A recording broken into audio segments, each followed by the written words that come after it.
عزیزان محترم، اب میں آپ کے سامنے ایک صحابی تھوڑا سا ان کا تفصیل کے ساتھ ذکر کروں گا، اور ان کا ذکر آپ سنیے، انشاءاللہ تعالی ایمان تازہ ہو جائے گا اور آپ کو پتہ چلے گا کہ صحابہ کرام رضوان اللہ تعالی علیہم اجمعین کس طریقے سے نبی کریم صلی اللہ تعالی علیہ وسلم سے محبت کرتے تھے۔ عزیزان محترم، وہ ایک صحابی جن کا ہم تفصیل کے ساتھ ذکر کرنا چاہتے ہیں، ان کا نام ہے حضرت سلمان فارسی رضی اللہ تعالی عنہ۔ آج حضرت سلمان فارسی رضی اللہ تعالیٰ عنہ کے حوالے سے کچھ باتیں میں آپ کے سامنے پیش کروں گا۔ عزیزان محترم، اگر ہم مجمع میں سے یا اور مسلمانوں میں سے اگر پوچھ لیں، بتاؤ حضرت سلمان فارسی کون تھے، وہ ایمان کیسے لے کر آئے اور ان کی شان کیا تھی، ان کا مقام کیا تھا، ان کا اسلام لانے سے پہلے نام کیا تھا اور ان کی مناقب کیا ہیں، تو کوئی نہیں بتا پائے گا۔ لیکن اسی کے ساتھ ساتھ اسی نام کا ایک فلمی ایکٹر بھی ہے، ایک فلمی اداکار بھی ہے، اس کے بارے میں اگر ہمارے بچوں سے پوچھ لیا جائے،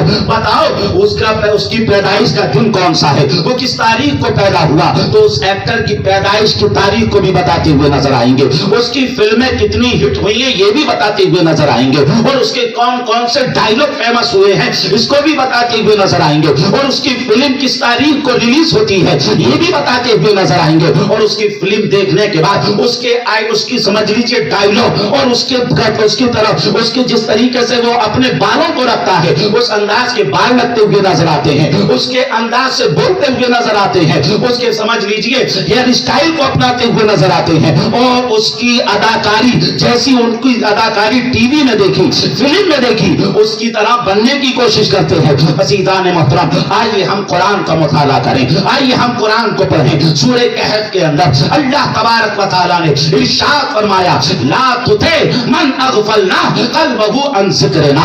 اللہ کیا فرما رہا ہے؟ اللہ فرما رہا ہے، اے لوگوں، ہرگز ہرگز اس کی پیروی نہ کرنا، ہرگز ہرگز اس کو فالو نہ کرنا، ہرگز ہرگز اس کے نقش قدم پہ نہ چلنا۔ جس کا دل ہماری یاد سے غافل ہو، جو ہماری یاد سے غافل ہو، وہ اس لائق نہیں ہے کہ اس کو فالو کیا جائے، وہ اس لائق نہیں ہے کہ اس کے نقش قدم پر چلا جائے، وہ اس لائق نہیں ہے کہ وہ ہمارا ہیرو بنتا ہوا نظر آئے۔ عزیزان محترم، مسلمانوں کی ہیرو کون ہیں؟ مسلمانوں کی ہیرو یہ ناچنے اور گانے والے ایکٹر اداکار نہیں، بلکہ مسلمانوں کے ہیرو اگر کوئی ہے تو حضرت خواجہ قانون رحمت اللہ علیہ ہیں۔ مسلمانوں کی ہیرو اگر کوئی ہے تو حضرت غوث قوالی رضی اللہ تعالیٰ عنہ ہے۔ مسلمانوں کی ہیرو اگر کوئی ہے تو حضرت اعلیٰ حضرت سید سرکار ہے۔ مسلمانوں کی ہیرو اگر کوئی ہے تو سرکار غریب نواز رضی اللہ تعالیٰ عنہ ہے۔ مسلمانوں کی ہیرو اگر کوئی ہے تو سرکار غوث اعظم ہے۔ مسلمانوں کی ہیرو اگر کوئی ہے تو حضرت سلمان فارسی ہے۔ مسلمانوں کی ہیرو اگر کوئی ہے تو محمد رسول اللہ ہے۔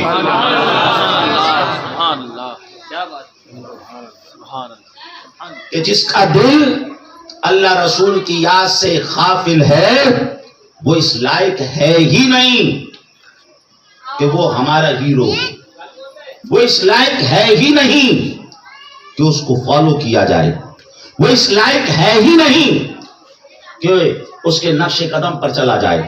نقش قدم پر کس کے چلا جائے گا؟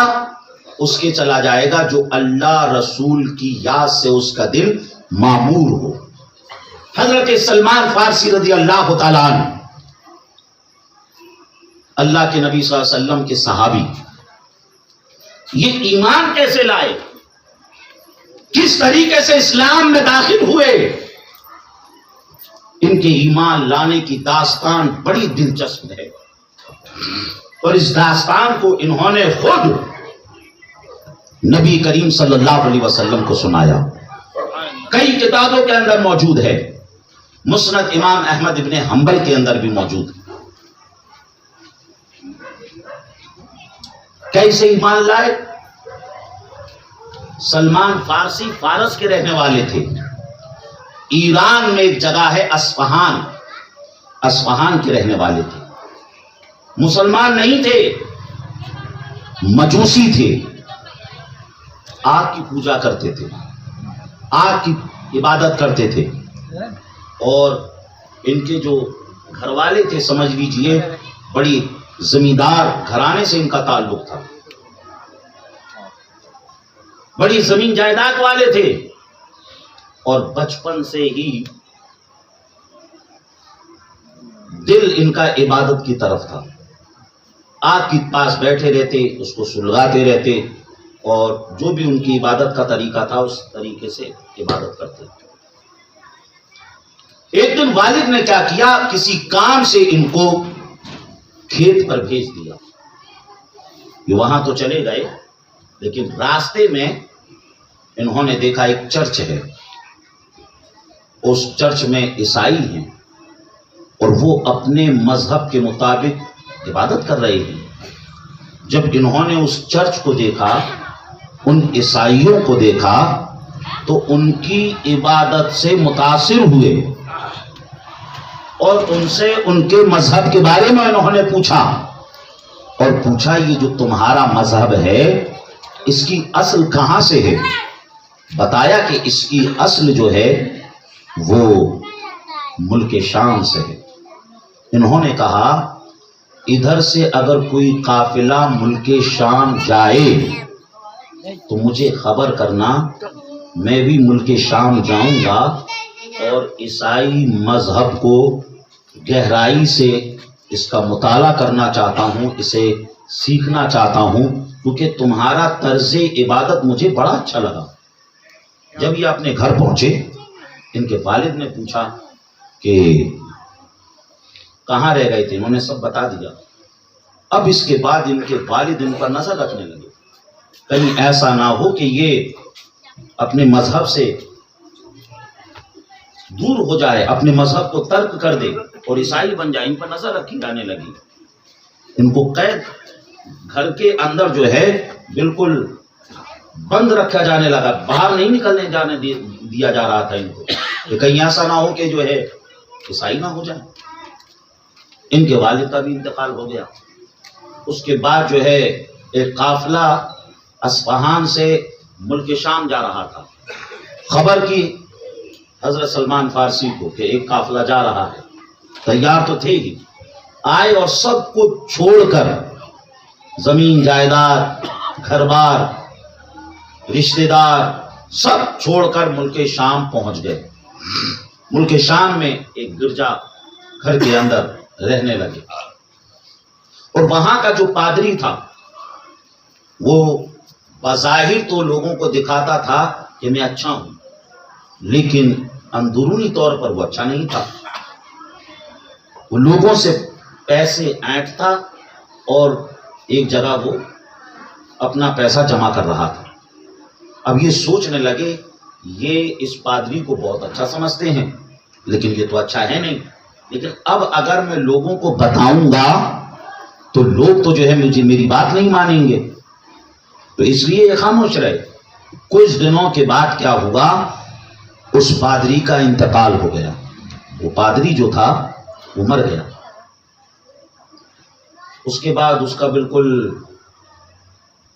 مذہبی رہبر و رہنما ہونے کی حیثیت سے اس کی جو آخری رسومات تھی بڑے اچھے طریقے سے اس کی انجام دی جانے لگی.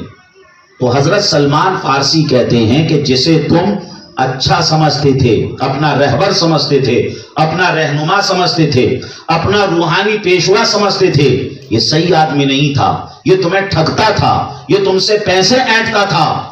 جب ایسا کہا تو لوگوں کو بڑا برا لگا. کہا کہ اگر تم کہہ رہے ہو تو تمہارے پاس کیا دلیل ہے؟ حضرت سلمان فارسی کہتے ہیں میرے پاس دلیل یہ ہے کہ اس نے تم سے پیسہ اینٹ اینٹ کر فلاں جگہ پر 8 مٹکوں کے اندر اس نے سونا چاندی اکٹھا کیا ہوا ہے. اگر تم میری بات نہیں مانتے ہو تو جاؤ اور فلاں جگہ پر جا کر دیکھو. جب دیکھا گیا تو واقعی وہاں پر سمجھ لیجئے 8 سونے کے مٹکے بھرے ہوئے تھے، چاندی سے بھرے ہوئے تھے، اور سارے کے سارے لوگ جو ہے ہکا بکا رہ گئے. یار اسے تو ہم بڑا اچھا سمجھتے تھے، ہمیں اسے تو بڑا اپنا روحانی رہبر و رہنما، مرشد و پیشوا اور مقتدا سمجھتے تھے، مگر یہ تو بڑا گھٹیا انسان تھا. اور اس کے بعد پھر کیا کیا؟ کہا کہ اس کو اب دفنایا نہیں جائے گا بلکہ اس کو صلیب پہ لٹکایا جائے گا اور لوگوں کے لیے عبرت کا نشان بنایا جائے گا تاکہ کوئی آگے سے ایسی گھنونی حرکت نہ کرے. عزیزان محترم،